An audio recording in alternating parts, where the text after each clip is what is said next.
കണ്ണൂർ കോർപ്പറേഷനിലെ UDF seat വിഭജനത്തിലെ തർക്കത്തിന് പരിഹാരമായില്ല. വാരം seat വിട്ടുതരണമെന്ന മുസ്ലിം league നിലപാടിലാണ് കോൺഗ്രസുമായി തർക്കം തുടരുന്നത്. പാലക്കാട് ജില്ലാ പഞ്ചായത്ത് LDF സ്ഥാനാർത്ഥികളെ പ്രഖ്യാപിച്ചു.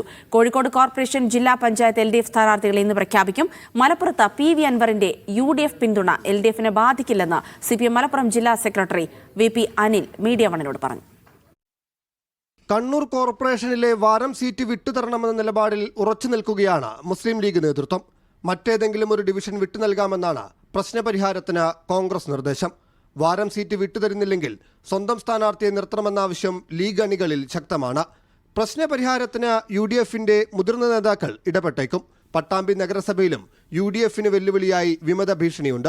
LDFനൊപ്പം നിന്നിരുന്ന V4 പട്ടാമ്പിൽ നിന്ന് വന്നവർക്ക് UDF അമിത പരിഗണന നൽകുന്നുവെന്നാരോപിച്ചാണ് കോൺഗ്രസ് വിമതൻ മത്സരരംഗത്തെത്തിയത്. പാലക്കാട് ജില്ലാ പഞ്ചായത്തിലെ 31 ഡിവിഷനുകളിൽ 22 സീറ്റുകളിലാണ് CPM മത്സരിക്കുന്നത്. മറ്റു സീറ്റുകളിൽ ഘടകകക്ഷികളും മത്സരിക്കും. 31 സീറ്റിലേക്കും സ്ഥാനാർത്ഥികളെ പ്രഖ്യാപിച്ചു. അതേസമയം മലപ്പുറത്ത് PV അൻവർ UDFനെ പിന്തുണയ്ക്കുന്നത് LDFനെ ബാധിക്കില്ലെന്നാണ് CPM നിലപാട്. അപ്പോൾ അതിൻ്റെ ഭാഗമായി രാഷ്ട്രീയമായി, ഇതല്ല രാഷ്ട്രീയത്തിൻ്റെ കാര്യം കൂടി ഉണ്ടല്ലോ, രാഷ്ട്രീയമായി ഇടതുപക്ഷത്തിനോ CPMനോ പ്രത്യേകിച്ച് ക്ഷീണം സംഭവിക്കും. കോഴിക്കോട് കോർപ്പറേഷൻ ജില്ലാ പഞ്ചായത്ത് എന്നിവിടങ്ങളിലേക്ക് LDF സീറ്റ് വിഭജന ചർച്ചകൾ പൂർത്തിയായി. സ്ഥാനാർത്ഥികളെ ഇന്ന് പ്രഖ്യാപിക്കും. UDF ആദ്യഘട്ട സ്ഥാനാർത്ഥികളെ നേരത്തെ പ്രഖ്യാപിച്ചിരുന്നു. വയനാട് ജില്ലാ പഞ്ചായത്തിലേക്കുള്ള LDF UDF സ്ഥാനാർത്ഥികളെ നാളെ പ്രഖ്യാപിക്കും. മീഡിയ 1 കോഴിക്കോട്.